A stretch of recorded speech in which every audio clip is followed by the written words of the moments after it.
Hello guys, Peter again. So, doing another Lord of the Rings video, this time discussing giant spiders.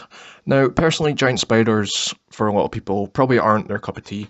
They're overpriced, there's better options out there like wags and goblins, etc. But, to me, I tried using free giant spiders v1 hero the other night, and they are actually pretty reasonably good. Obviously, the hero himself was not the strongest hero around, but obviously quite good, skills-wise. And yeah, giant spiders, their points cost, they're 20 points. They have two special rules, movement, which they can get over any obstacle, around any obstacle, they don't have to pass a climb test, etc. And Venom, they reroll ones to wound, so which is pretty handy. They move 10, they have a decent fight value of 4, strength 5, defense 3, 2 attacks, 2 wounds, courage 3.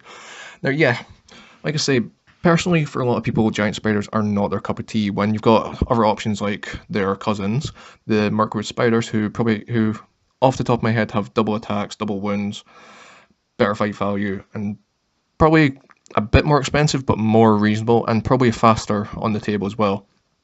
But I do have to admit, after overnight of having a quick little game, when you've got a couple of giant spiders running at you at a range of 10 each turn, it is quite scary to think that only for 20 points you're getting basically a monstrous creature that can charge you within no time.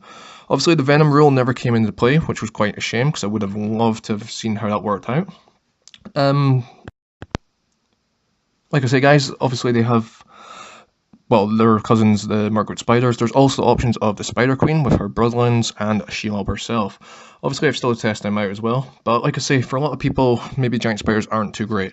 If you do take a few giant spiders, I would suggest maybe keeping like a Goblin Shaman or a Mordor Orc Shaman nearby, as their Fury spell can keep pretty handy for keeping these guys on the table and back fighting.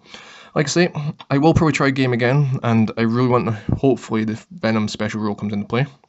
I do admit, I wish they maybe had like a third special rule, maybe like a web rule or something, that if they stand in place and on a roll of a 6 or whatever, they can spin a web between like a rune and a rock or rocks, and if a hero gets stuck in that, they get stuck and have to basically attempt to fight their way out, which would be a great little thing.